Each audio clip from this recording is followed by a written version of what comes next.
À l'occasion du mois de l'histoire des Noirs, on se questionne avec Yves sur le rapport entre l'identité noire et l'identité chrétienne. Mythe ou réalité?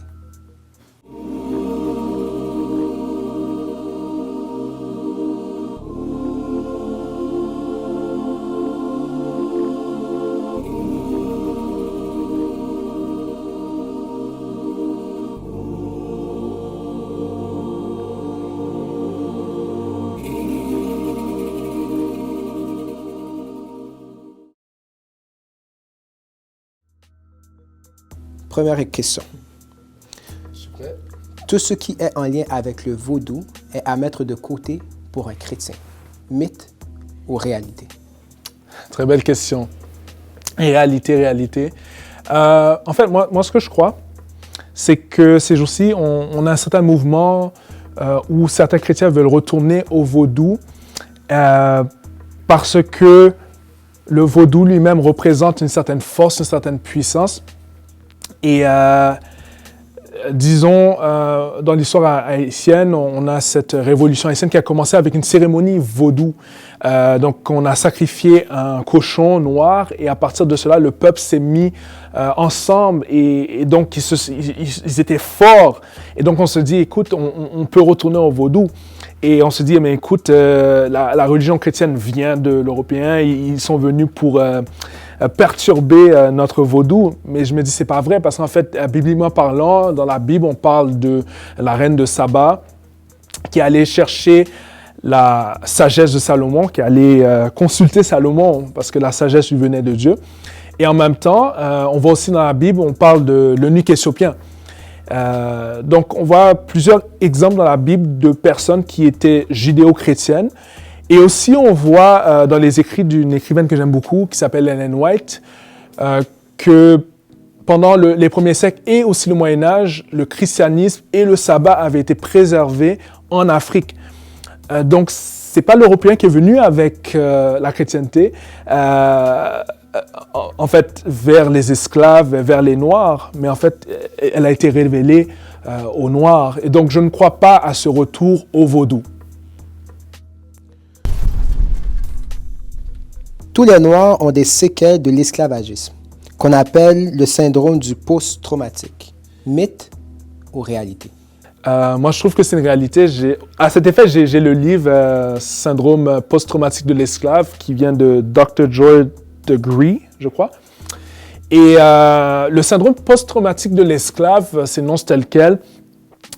Ce syndrome post-traumatique est un traumatisme multigénérationnel qui est actualisé par le racisme systémique ou le racisme institutionnel. Et il s'énonce selon trois grandes composantes, donc ce manque d'estime. Une deuxième composante qui est pas mal importante, c'est la colère chronique. Et une troisième composante, c'est cette socialisation ou ce rapport entre Noirs qui est racisé. Donc, je peux donner un exemple de ce manque d'estime. Donc, un enfant parle à ses parents et dit, écoute, je veux être médecin, je veux être docteur. Et après, le parent dit, non, tu ne seras pas ça, tu n'y arriveras même pas là. Donc, on voit ce manque d'estime. Un exemple de colère chronique. En fait, une personne noire, elle mérite une promotion à son emploi, mais à chaque fois, elle rencontre une porte fermée. Et donc, à partir de cela, il y a une certaine colère qui se développe chez l'individu. Et cette colère, au début, ça peut se traduire à une détermination de soi. Donc, on va essayer de pousser plus, aller plus loin. Mais à la fin de la journée, cette colère peut se traduire à plus et à de la violence. Donc, on voit cette frustration qui mène à une colère chronique. Et une troisième composante que j'avais énoncée, cette socialisation raciste ou racialisée. Donc, c'est ce rapport entre Noirs qui est devenu raciste. Donc, on parle de classisme, on parle de haine de soi. Donc, on se dit que ce qui a été fait au niveau de l'esclavagiste, c'était de nous dire qu'on était inférieur, que les Noirs étaient inférieurs physiquement, psychologiquement, intellectuellement, émotionnellement. Et donc, à partir de ça, ça s'est internalisé et donc, même les standards de beauté Donc on se dit, écoute, les cheveux des Noirs, je vais pas monter mes cheveux, mais les cheveux des Noirs, c'est pas beau, c'est pas bon. Mais en fait, ça fait partie du syndrome post-traumatique de l'esclave, que les Noirs vont dire à d'autres Noirs, ok, ben va te lisser les cheveux. Mais non, comme je te dis, ça fait partie de ce syndrome post-traumatique de l'esclave. Cette haine de soi, cette haine du noir, cette haine des caractéristiques du noir qui sont inhérentes. Moi, j'y crois que le syndrome post-traumatique de l'esclave, on vit ses séquelles au jour le jour. Et je peux même te donner un autre exemple, je crois que c'est aussi au niveau de ce manque d'estime. Les parents qui vont être extrêmement durs avec leurs enfants parce qu'ils doivent les conditionner à ce monde qui n'est pas pour eux, à ce monde qui va leur être hostile. Donc, ils vont être vraiment sauvages avec leurs enfants, mais vraiment pour protéger leurs enfants. Donc, ça fait partie de ce syndrome post-traumatique de l'esclave. Troisième question. En tant que chrétien, il faut oublier notre identité noire et toute la culture qui est rattachée. Moi, je me dis que c'est un mythe. C'est un mythe.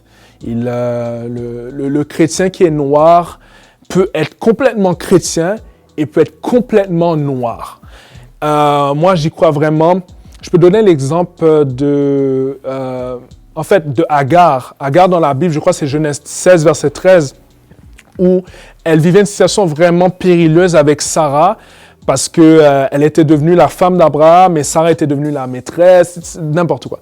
Mais à ce moment-là, tu sais, elle a vécu un rejet de Sarah et elle est rentrée dans le désert et elle appelait... en fait, Dieu l'a interpellée et à travers cette expérience qu'elle a fait avec Dieu, elle a appelé Dieu selon un nom personnel. Je crois que c'est Atai Roi, je ne peux pas le prononcer de la bonne façon, mais c'est le Dieu qui voit.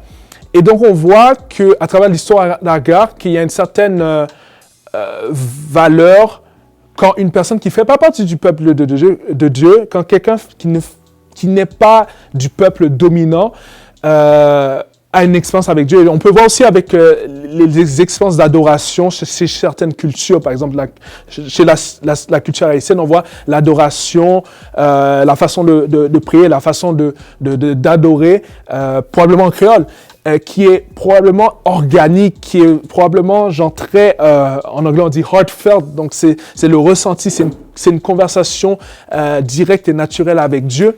Et je trouve que en tant que personne noire, la composante culturelle est importante quand même dans nos rapports, dans la façon qu'on se rapporte avec Dieu, dans nos prières, dans notre adoration. Et je peux aussi donner un autre exemple. On parle de la théologie de la libération noire. Ça émane de James H. Cone. Et James H. Cone, c'est un théologien qui se basait vraiment sur cette réponse de où est Dieu pendant l'oppression des Noirs. Qu'est-ce que fait Dieu pendant l'oppression des Noirs? Et aussi, il se concentre sur Jésus, celui qui vient délivrer, celui qui vit l'oppression. Et donc, cette théologie se base sur ces questions-là, sur comment on peut prêcher, comment on peut faire des ministères dans ce contexte-là.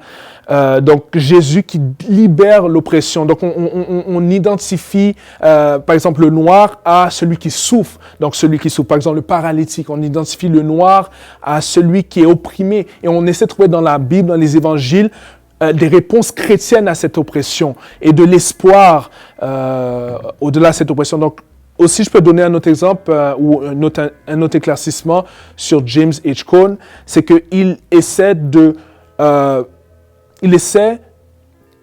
faire passer le peuple noir d'un peuple qui vit dans la peur à un peuple de révolutionnaires qui sont basés sur l'histoire du Christ et sur la libération qui vient du Christ. Donc, comme je te dis, moi, je trouve que c'est un mythe. En tant que noir, on peut être complètement noir et complètement chrétien. Si vous voulez participer à la conversation, vous pouvez laisser un commentaire en dessous de la vidéo. Abonnez-vous si vous avez aimé le contenu. Et on se voit à la prochaine vidéo.